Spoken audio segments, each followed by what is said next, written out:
किसी ने क्या खूब कहा है, यूं जमी पे बैठ कर क्यों आसमां देखता है, यूं जमी पे बैठ करके क्यों आसमां देखता है, अपने पंखों तो खोल क्योंकि ये जमाना सिर्फ उड़ान देखता है। तो चलिए आगे बढ़ते हैं। और इसके पहले वाले क्लास में हम लोग देख चुके हैं कि उत्तल दर्पण में F बराबर R/2 प्रूफ करना, ठीक है, अवतल दर्पण में F बराबर R/2 प्रूफ करना।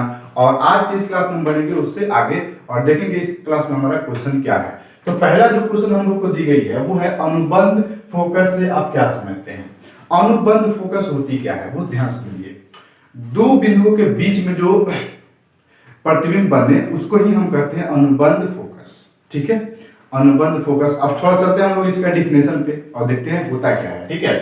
तो सबसे पहले हम लोग देखेंगे क्वेश्चन नंबर पहला आज की इस क्लास का। और देखिए सबसे पहला क्वेश्चन क्या है, क्वेश्चन क्या है कि अनुबंध फोकस से आप क्या समझते हैं, ठीक है। तो चलिए सबसे पहले हम देखते हैं डिफिनेशन, ठीक है, उसके बाद हम लोग देखेंगे आपका फिगर, ठीक है।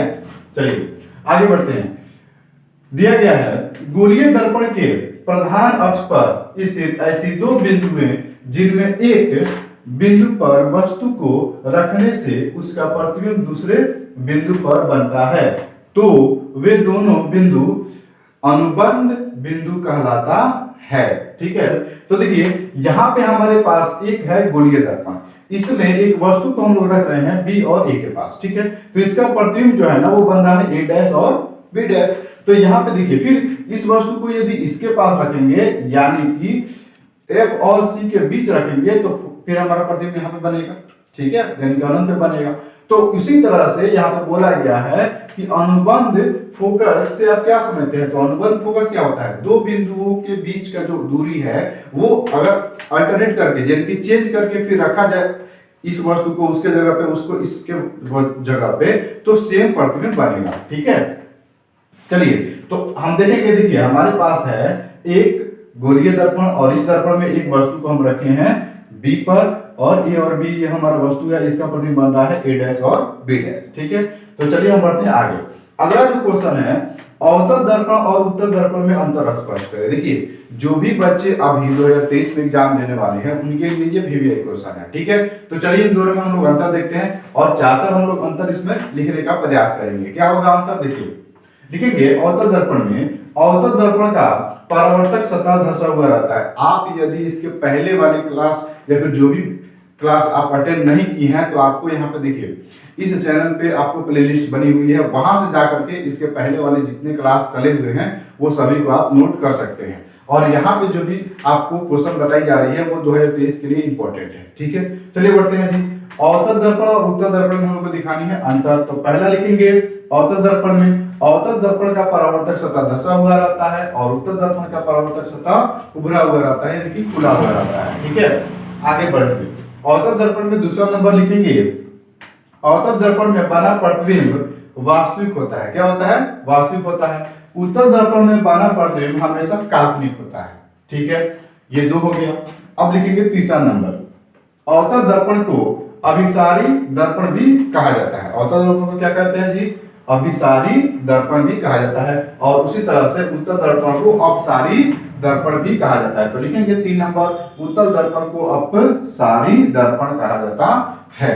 अब लिखेंगे अवतल दर्पण में चौथा नंबर अंतर। तो चौथा नंबर अंतर में है अवतल दर्पण में बना प्रतिबिंब वस्तु से बड़ा और बराबर बनता है। ध्यान रखिएगा यहाँ पे क्या है कि अवतल दर्पण में बना प्रतिबिंब वस्तु से बड़ा भी बनता है और बराबर भी बनता है, ठीक है। लेकिन वहीं उत्तल में यदि जाइएगा तो क्या होगा, देखिए 4 नंबर उत्तल दर्पण में बना प्रतिबिंब हमेशा छोटा बनता है। इसमें बड़ा भी बनेगा बराबर भी बनेगा और उत्तल में आपका छोटा ही बनेगा, ठीक है।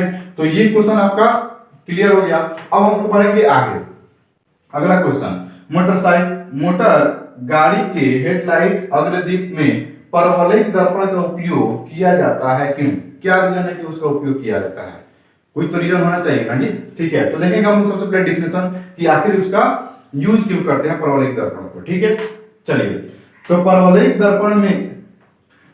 दर्पण के फोकस पर रखे प्रकाश स्रोत से निकली किरणें परावर्तन के बाद समानांतर किरण पुंज के रूप में निकलती है। इसलिए मोटर गाड़ी की हेडलाइट अग्रदीप में परवलयिक दर्पण का उपयोग किया जाता है।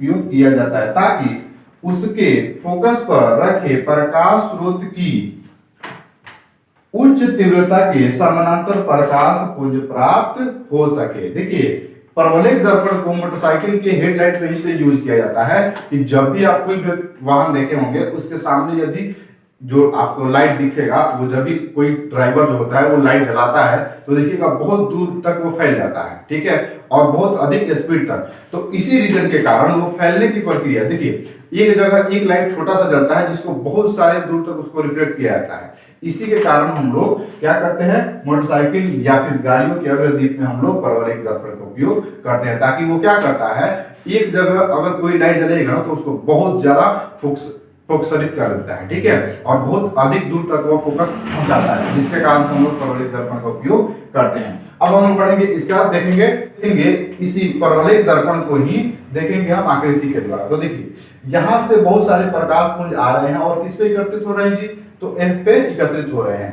वही F जो है वो क्या करता है, बहुत दूर तक रिफ्लेक्ट कर देता है प्रकाश को, जिसके कारण हम लोग परवलयिक दर्पण का उपयोग मोटर गाड़ी या उसके हेडलाइट में करते हैं, ठीक है। अब हम लोग बढ़ेंगे आगे, जैसे इसमें बताया गया है ये सी बिंदु है, ये बिंदु है, ये P है और S और T एक दर्पण है, ठीक है। अब आते हैं हम लोग देखेंगे बिना स्पर्श किए समतल दर्पण, अवतल दर्पण और उत्तल दर्पण की पहचान कैसे करेंगे, ठीक है। अभी तक तो आप लोग देखेंगे उसको छू करके महसूस करके बता सकते हैं, लेकिन बिना स्पर्श किए, बिना उस पर टच किए कैसे बता सकते हैं, ठीक है। तो दो तरीका है आपको उसको जानने का, एक तो है कि आप प्रतिबिंब के आधार पर उसको बांट दीजिए और एक है कि आप उसको टच करके और उसके अनुसार आप अनुमान लगा सकते हैं। तो हम लोग देखेंगे इसके पहले वाले क्लास जो भी अटेंड हुआ है उसमें आप लोग को बता दी गई है दोनों, ठीक है, कि आप छू करके कैसे कीजिएगा, ठीक है, और अनुमान लगा करके यानी कि आकृति के द्वारा कैसे कीजिएगा, उसको पहचान कैसे कीजिएगा, ये बता दी गई है। अब हम लोग देखेंगे कि बिना स्पर्श किए, बिना उसको छुए हम लोग कैसे पता करेंगे, ठीक है। तो देखिए, तो यहाँ पे रीजन लिख दीजिए आप, उसका उल्टा यहाँ पे रीजन आप लिख दीजिएगा कि जब हम कोई भी प्रकाश जिसे अवतल दर्पण पे है, उत्तल दर्पण पे है, अगर डालेंगे तो कैसा प्रतिबिंब बनेगा, उसका एग्जाम्पल ला करके आप यहाँ लिख दीजिएगा, क्लियर हो जाएगा, ठीक है। तो वही हम लोग लिखेंगे, देखिए लिखेंगे बिना स्पर्श समतल दर्पण, अवतल दर्पण और उत्तल दर्पण की पहचान निम्न प्रकार कर सकते हैं। देखिए कैसे कर सकते हैं, यहाँ पे जो है इसके पहले वाले जो क्लास चली उसमें हम बताया गया है आप लोगों को कि टच करके छू करके बता देंगे, अगर धंसा हुआ है तो ये है, अगर उभरा हुआ है तो ये है, जैसे अभी इसके पहले वाले में क्वेश्चन में बताए थे। तो चलिए आगे बढ़ते हैं। यदि पहला नंबर क्या है, यदि दर्पण में बना प्रतिबिंब, देखिए ध्यान दीजिएगा प्रतिबिंब कैसा बनेगा उसके अनुसार हम लोग इसको बांटेंगे, ठीक है। यदि दर्पण में बना प्रतिबिंब सीधा और वस्तु के आकार के समान हो तो उसे समतल दर्पण समझा जाता है। जैसे देखिए समतल दर्पण को बिना स्पर्श किए कैसे पता कर सकते हैं जी, जाएंगे उस समतल दर्पण के पास, सामने यदि खड़ा हो जाएंगे, जैसा मेरा आकृति है उसी के सामने मेरा सेम टू सेम हाइट नहीं, थोड़ा सा भी कुछ डिफरेंस नहीं, जितना हम है उतना ही मेरा प्रतिबिंब यदि दिखाई देता है तो हम उसको क्या समझेंगे, समतल दर्पण समझेंगे, ठीक है।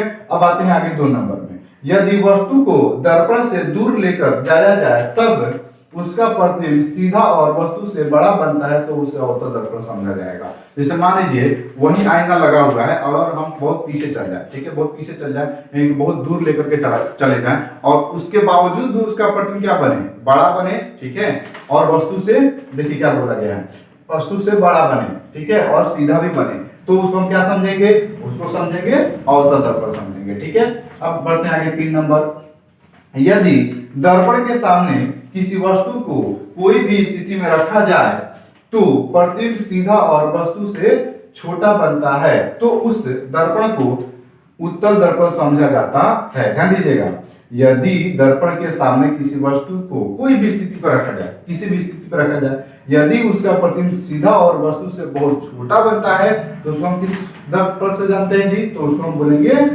उत्तल दर्पण बोलेंगे, ठीक है। तो इसके द्वारा हम लोग यह बिना स्पर्श किए किसी भी दर्पण के बारे में बता सकते हैं, ठीक है, वो प्रतिबिंब कैसा बन रहा है उसके अनुसार।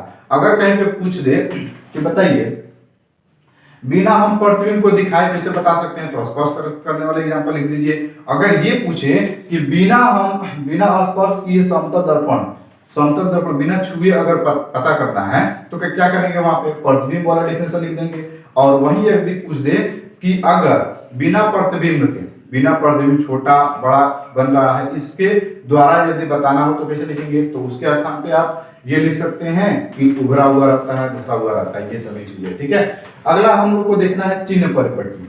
चिन्ह परिपटी हम लोग को समझनी बेहद जरूरी है, क्योंकि अगर चिन्ह परिपटी यदि आप नहीं पढ़ पाते हैं तो आप दर्पण सूत्र के बारे में प्रूफ नहीं कर सकते हैं, इसलिए हम लोग को चिन्ह परिपटी समझना बेहद जरूरी होता है। तो चलिए देखते हैं चिन्ह परिपटी होता क्या है। ठीक है, लिखेंगे चिन्ह परिपटी किसे कहते हैं। ठीक है, चलिए, गोलीय दर्पण द्वारा किसी वस्तु की प्रतिबिंब कभी दर्पण के सामने बनता है तो कभी दर्पण के पीछे बनता है। ठीक है, यानी कि गोलीय दर्पण के द्वारा कभी प्रतिबिंब दर्पण के सामने बनेगा, कभी दर्पण के पीछे बनता है। ध्यान आप रखिएगा, ये नहीं है कि हमेशा एक ही जगह प्रतिबिंब बनता है। ठीक है, अलग अलग स्थिति में अलग अलग जगह बनता है। ठीक है, तो देखेंगे इन दोनों स्थितियों में अंतर स्पष्ट करने के लिए, इन दोनों स्थितियों में अंतर स्पष्ट करने के लिए एक परिपाटी की आवश्यकता होती है, जिसे चिन्ह परिपाटी कहते हैं। ठीक है, अब बढ़ते आगे, जिसमें ध्रुव को मूल बिंदु मानकर सभी बिंदुओं को मापी जाती है। जिस यहाँ पे आपका P जो है वो क्या है, ध्रुव है, मूल बिंदु है, इसी को लेकर के हम लोग सभी को मापते हैं, दूरियों को मापते हैं। जैसे पहला हम लोग देखेंगे अवतल दर्पण का चिन्ह परिपटी क्या होता है। तो सबसे पहले हम लोग बनाएंगे अवतल दर्पण। ये हमारा अवतल दर्पण का आकृति हो गया। यहाँ पे A और B कोई वस्तु है, इसका प्रतिबिंब बना A' और B' के पास। ठीक है, तो यहाँ देखिए, इस साइड को हम कहते हैं बायां या सामने, और इस साइड को कहते हैं हम लोग पीछे या फिर दाएं। ध्यान रखिएगा, जो हमारे राइट साइड में, जो हमारे राइट साइड में उसको हम कहते हैं पीछे, यानी कि दाएं, जिधर हमारा मान रहेगा प्लस में, U का मान हो, V का मान हो, F का मान हो, यानी कि फोकस का मान हो, ठीक है, R का, त्रिज्या का, ठीक है, वक्र त्रिज्या का मान हो, ये सभी चीजें प्लस में जाएंगे। लेकिन वहीं अगर प्रतिबिंब अगर बाएं साइड बन जाए, ठीक है, तो वहां पे क्या होगा, हमारा F का मान, ठीक है, V का मान और आपका R का मान, ये सब क्या होंगे, माइनस में होंगे। ठीक है, तो यहाँ पे देखिए बाएं यानी कि सामने जो होगा वो हमारा क्या होगा, माइनस में होगा। ठीक है, तो हमारा देखिए A और B के पास एक वस्तु था, इसका प्रतिबिंब कहाँ बना है जी, A' और B' यानी कि दर्पण के सामने बना है। कहाँ बना है, दर्पण के सामने, यानी कि बाएं। तो इसमें हमारा देखिए F का मान भी माइनस में जाएगा, V का मान भी माइनस में जाएगा और U का मान भी माइनस में जाएगा। तो हम लोग लिखेंगे यहाँ पे अवतल दर्पण में, लिखेंगे क्या, अवतल दर्पण में U, V, F और R ऋणात्मक होते हैं। ऋणात्मक होते हैं क्यों, क्या रीजन है कि ऋणात्मक होते हैं, उसका रीजन देखिए क्या है।